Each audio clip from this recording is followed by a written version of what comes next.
देवताओं को मेरा नमन।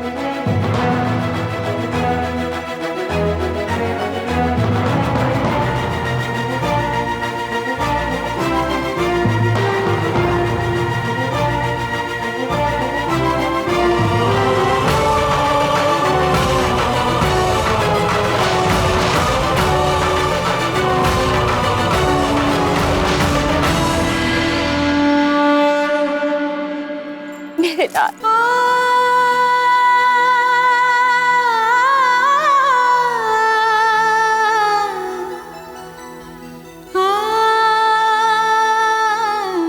अंजना, तुमने हनुमान को गणपति भगवान की कथा सुनाई है।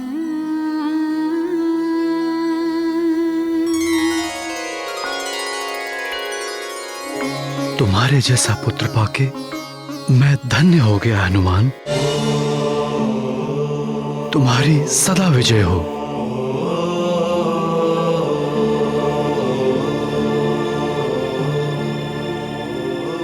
तुम्हारी माँ को भी तुम पर बहुत गर्व है पुत्र। बुद्धिवान भव।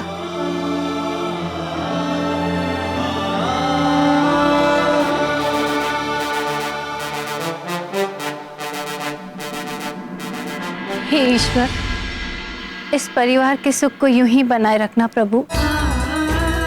इस पर किसी की कुदृष्टि ना पड़े।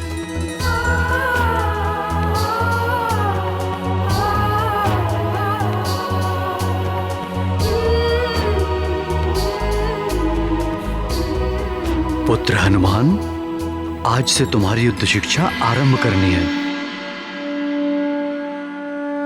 चलो मेरे साथ। आओ पुत्र।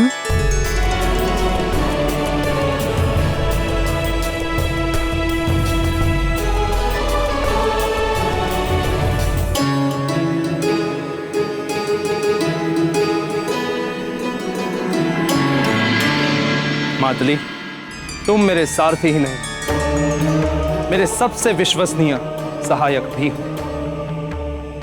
इसीलिए हम तुम्हें पुंजिक स्थला अर्थात हनुमान की मां अंजना को वापस लाने का कार्य सौंप रहे हैं। क्षमा करें देवराज, आप देवताओं ने हनुमान को दिव्य शक्तियां प्रदान की हैं। आपने स्वयं उन्हें वज्रांग बनाया है। यदि उन्होंने मुझे रोका तो मैं उनका सामना नहीं कर पाऊंगा।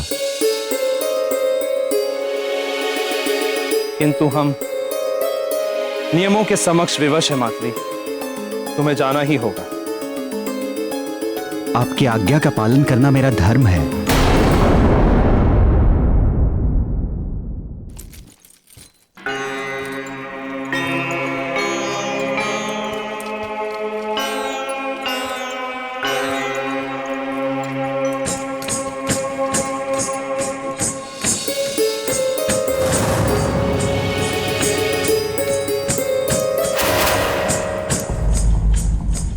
ये नुपुर की ध्वनि मेरे कक्ष से।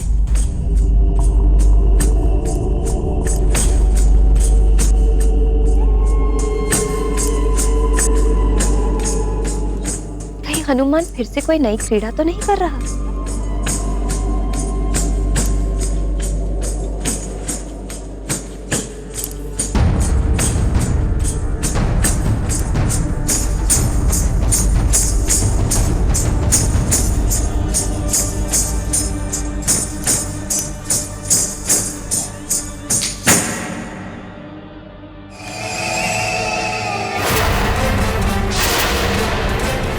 आपकी आज्ञा का पालन करना मेरा धर्म है। यदि मेरे स्थान पर कोई सक्षम जाए तो उचित होगा देवराज। मैं हनुमान का सामना करने में असमर्थ रहूंगा। देवराज,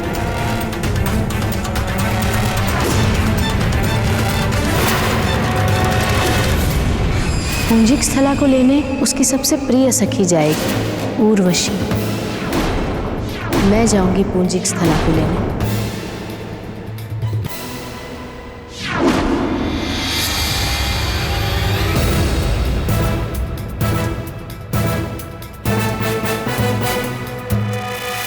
आप यहाँ मेरे कक्ष में? अच्छा हुआ कि तुमने मुझे पहचान लिया। मुझे तो लगा था तुम सब कुछ भूल चुकी होगी। आपको क्यों नहीं पहचानूंगी मैं? आप स्वर्ग की अप्सरा उर्वशी हैं। मेरे पुत्र के अभिषेक में आई थी आप। मैं कुछ और भूलने की बात कर रही हूँ और तुम मुझे ही पहचानने में लगी हो।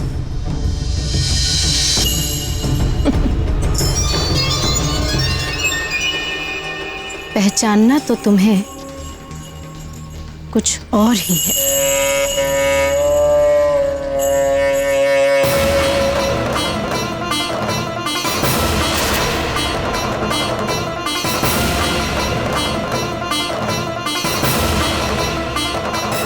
स्मरण है तुम्हें ये नुपुर? पुंजिक स्थला। ये आप क्या कह रही हैं? और आप मुझे पुंजिक स्थला क्यों कह रही हैं? क्योंकि तुम ही पुंजिक स्थला हो। और ये नुपुर, ये तुम्हारे ही तो है। एक बार छूकर देखो इन्हें, तुम्हें सब स्मरण हो जाएगा। छू ना।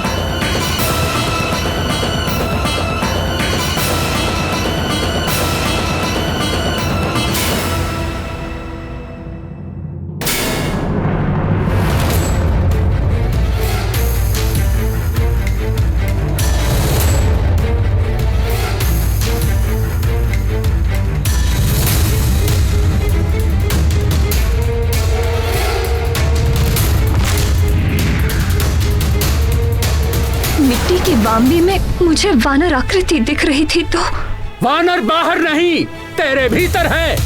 चाह तू भी वानरी हो जाएगी।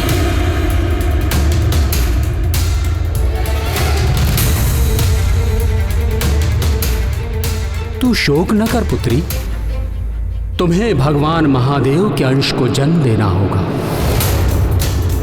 उसके कुछ काल पश्चात तुम्हें अपना अप्सरा रूप पुनः प्राप्त हो जाएगा और तुम स्वर्ग को लौट सकोगी।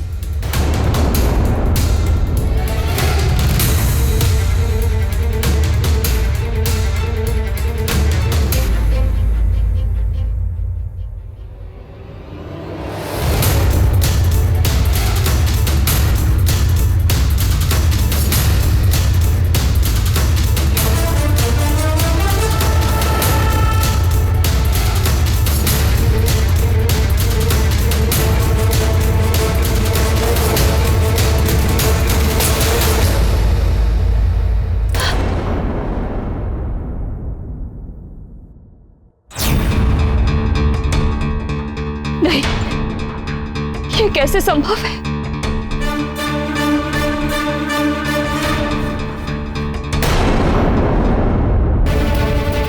तो तुम्हें सब स्मरण हो ही आया। तो अब सुनो, तुम्हारे श्राप की अवधि समाप्त हो चुकी है, इसलिए अब तुम्हें स्वर्गलोक लौटना होगा। यह देवराज इंद्र का आदेश है।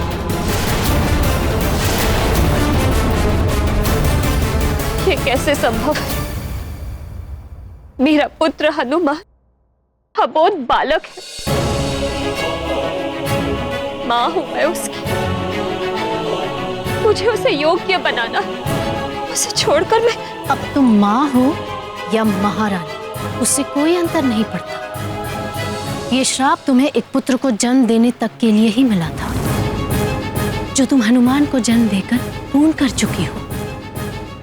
अब तुम्हें सब कुछ त्याग कर स्वर्गलोक लौटना होगा, और स्वर्गलोक के नियमों का कोई उल्लंघन नहीं कर सकता। तुम भी नहीं, पुंजिक स्थला।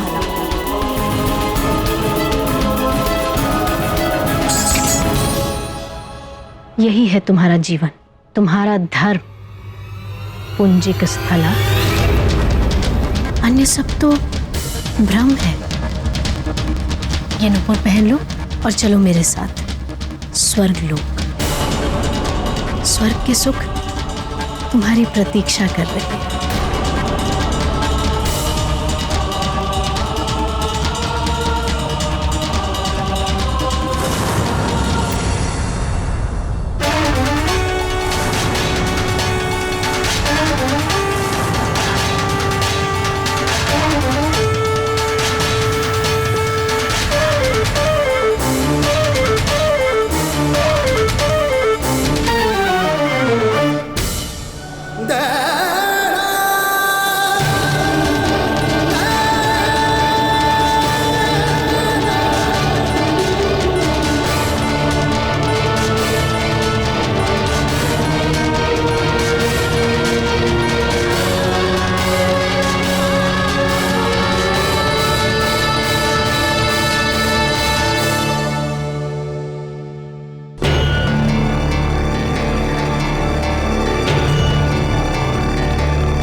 स्वर्ग के सुख, मेरे हनुमान के बदले में मुझे तीनों लोकों के सुख भी मिल जाएं, तो भी मैं हनुमान का ही चुनाव करूंगी।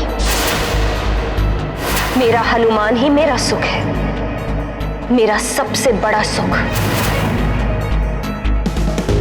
ये नुपुर पुंजिक स्थला के हैं, हनुमान की मां अंजना के नहीं। और मैं अंजना हूं। ये नुपुर अंजना के पैरों में कभी नहीं बन सकते, कभी भी नहीं।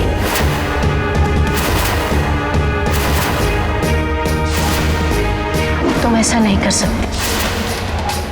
तुम्हें स्वर्ग लोक के नियमों का पालन करना ही होगा। देवराज से क्षमा प्रार्थना के साथ कहना, हनुमान के लिए मुझे यहां रहना होगा। हनुमान को बाल्य अवस्था में ही दिव्य शक्तियां दी हैं देवों ने। अबोध बालक है वो, उसे संपूर्ण हनुमान बनने के लिए मेरे संस्कारों और सीख की आवश्यकता है।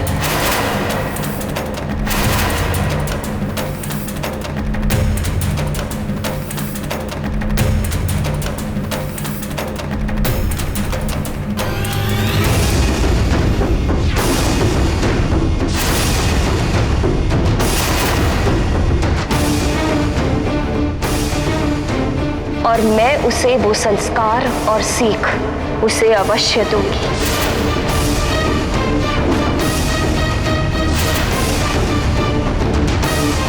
कहना देवराज से, मां हूं मैं, और मां के पैरों में नुपुर नहीं पायल शोभा देती है।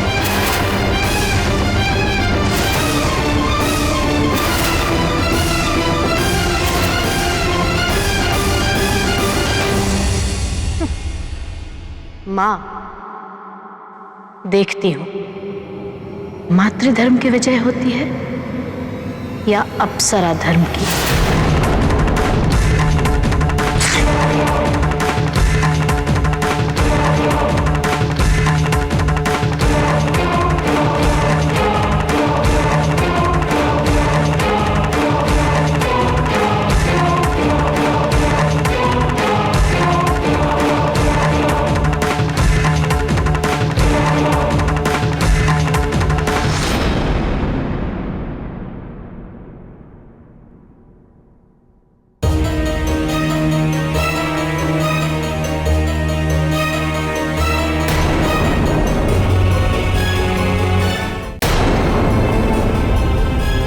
देवराज इंद्र बहुत हठी,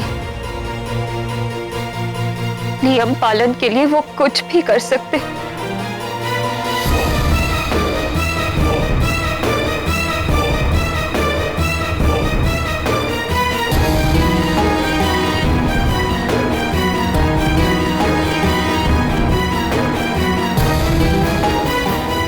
यदि मुझे जाना पड़ा तो अबोध हनुमान का क्या होगा?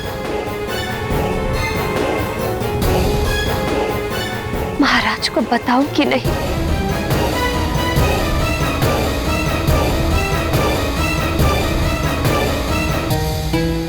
और यदि हनुमान को ज्ञात हो गया कि मुझे जाना है तो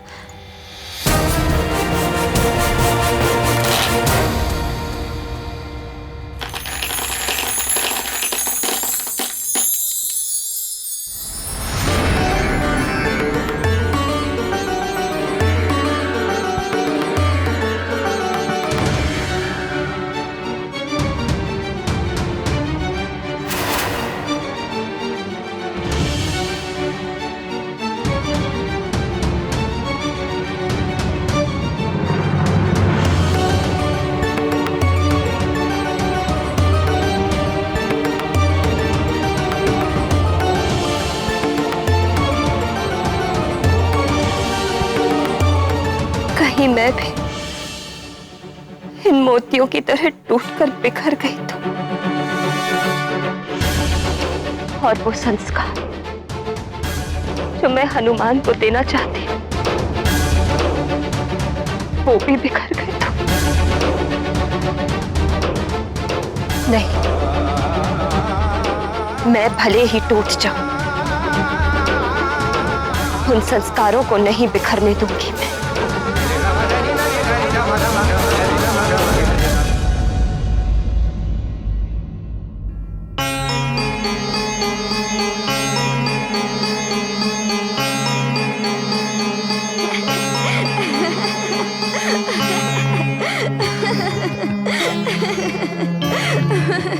पिताश्री, फिर क्या हुआ पिताश्री?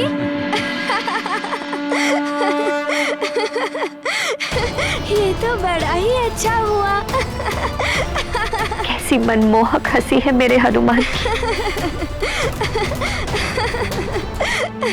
इस हंसी पर तो तीनों लोगों के सुख न्योछावर।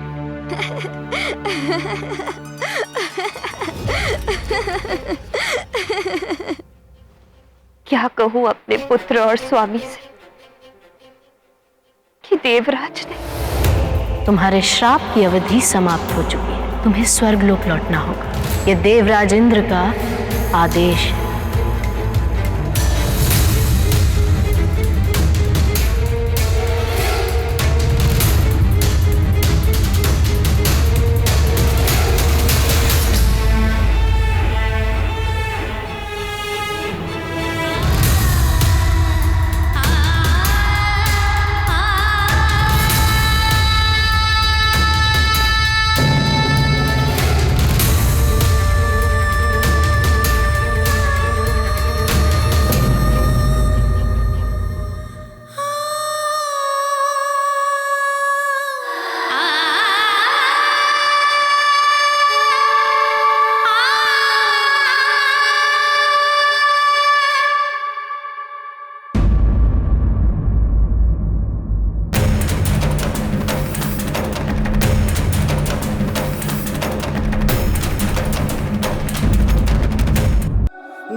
कहाँ पर चली गई थी? मुझे कितनी देर से भूख लग रही है।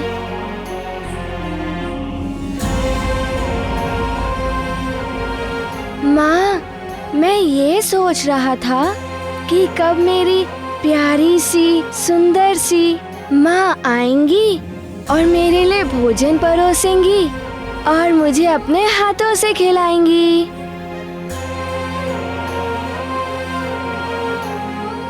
मैं तुम्हारे पास ही आ रही थी पुत्र। मुझे लगा कि तुम अभी तक अपने पिताश्री से युद्ध कला सीख रहे हो। जा तो मैं रहा था, किंतु इसे भूख लगी तो मैं इसे यहाँ लेकर आ गया।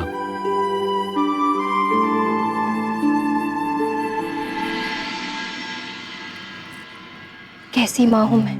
मेरे लाल को भूख लगी और मुझे ज्ञात ही नहीं। मैं भी न जाने कहाँ खोई हुई हूँ।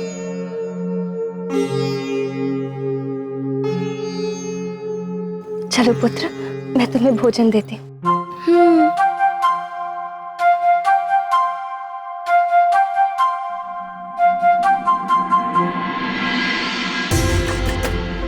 सेविकाओं, भोजन लेकर आओ।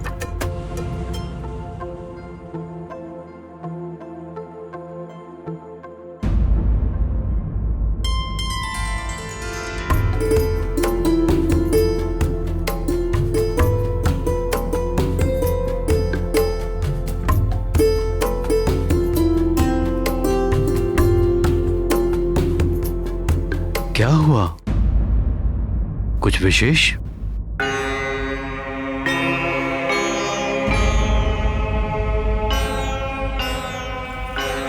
हाँ स्वामी, वो मेरे कक्ष। माँ, मुझे अपने हाथों से भोजन कराइए ना।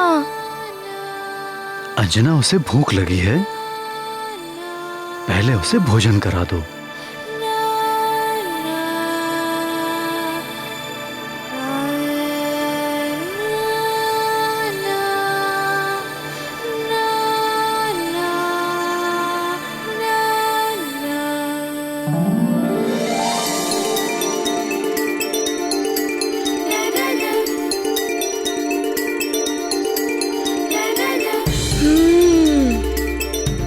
माँ, कितना सुखद लग रहा है जब आप मुझे खिला रही हैं।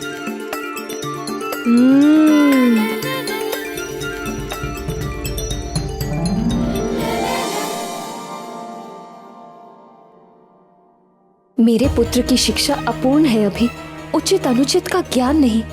फिर कैसे समझ पाएगा वो किसी छल या संकट को? नहीं, मैं अभी अपने पुत्र को छोड़कर नहीं जा सकती।